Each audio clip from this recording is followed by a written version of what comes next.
Fala pessoal, sejam muito bem-vindos. Eu sou o professor Victor Valente e este é o primeiro episódio do podcast da Litera. Em nossos encontros, apresentarei fichas de resumo das chamadas escolas literárias e a nossa ficha de hoje é sobre o trovadorismo.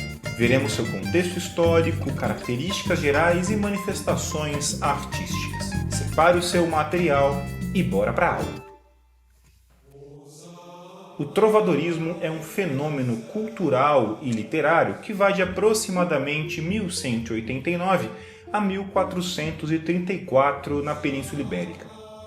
Essa escola reflete, portanto, os valores do período em que se insere, a Idade Média. Assim, estamos diante de uma estética marcada, primeiro, por uma lógica cristã.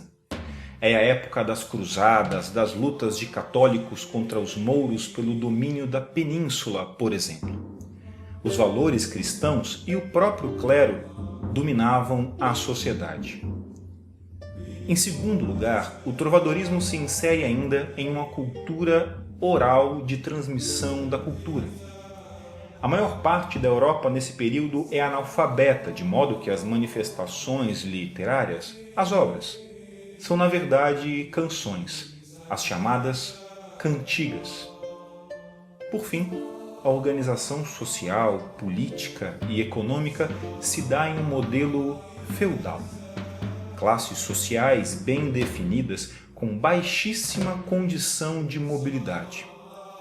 Entre os nobres figuravam as relações de vassalagem, que consistiam em compromissos de honra entre um vassalo e seu senhor feudal, o suzerano. O grande divulgador da arte trovadoresca era o trovador, artista responsável pela execução das cantigas nas festas dos palácios. O talento de um trovador era medido pela sua capacidade interpretativa, pela maestria em passear por diferentes estilos. Eram duas as principais classificações das cantigas trovadorescas: as cantigas líricas e as cantigas satíricas. As cantigas líricas tratavam obrigatoriamente da temática amorosa, mas em duas categorias. De um lado, as cantigas de amigo. Nela, o trovador, sempre um homem, interpretava o papel de uma donzela, de uma mulher que cantava a saudade do amado, o amigo, que por alguma razão está distante. A moça interpretada poderia estar num bosque a conversar com os pássaros, à beira da praia a questionar as ondas do mar ou mesmo em casa, conversando com as amigas ou com as irmãs. O ponto comum era sempre a temática da saudade e da preocupação com o homem amado.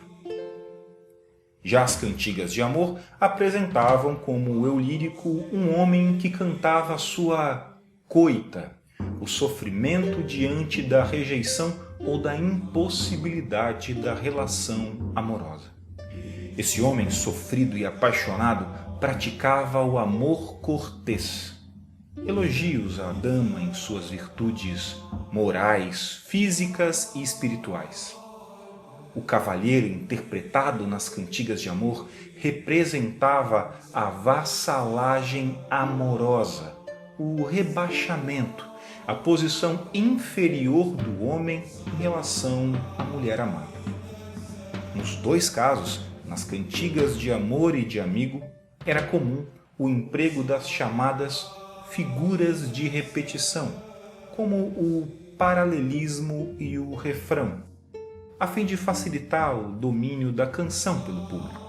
No campo das cantigas satíricas, a temática central era a crítica, ou, como o nome sugere, a sátira aos costumes e aos vícios da sociedade da época.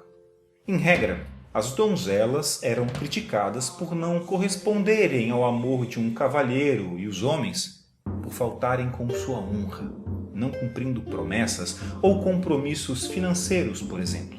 Caso a crítica fosse indireta, sem revelar o nome da pessoa criticada, tínhamos uma cantiga de escárnio.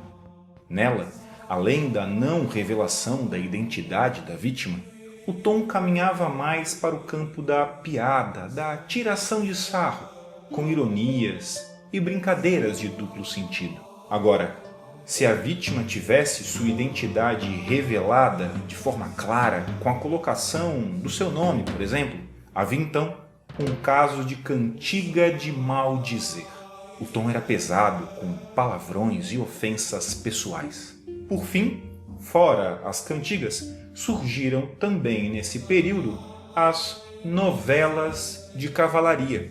Eram histórias de aventura, repletas de heróis e que também exaltavam valores cristãos. Foi dividida em 3 ciclos, cada um com sua própria temática. O primeiro foi o ciclo clássico. Contava as histórias da antiguidade, como a Guerra de Troia.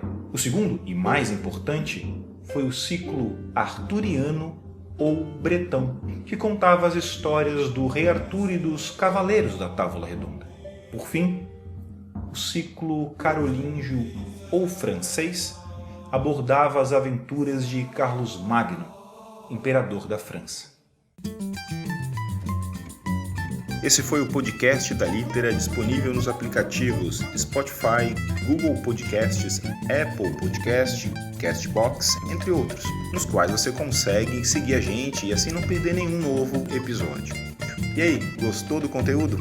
Conta pra gente em nossas redes sociais. Eu sou o professor Vitor Valente, diretor da Litera, e até o próximo episódio.